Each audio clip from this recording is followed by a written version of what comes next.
Alright, we're continuing on up the Estes Cone trail.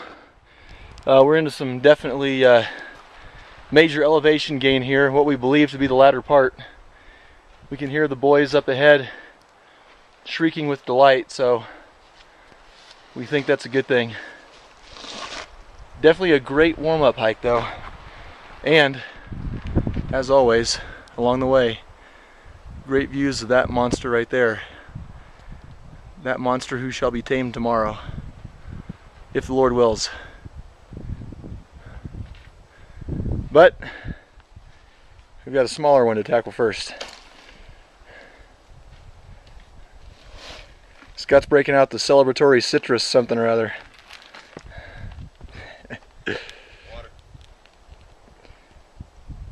All right, here we go.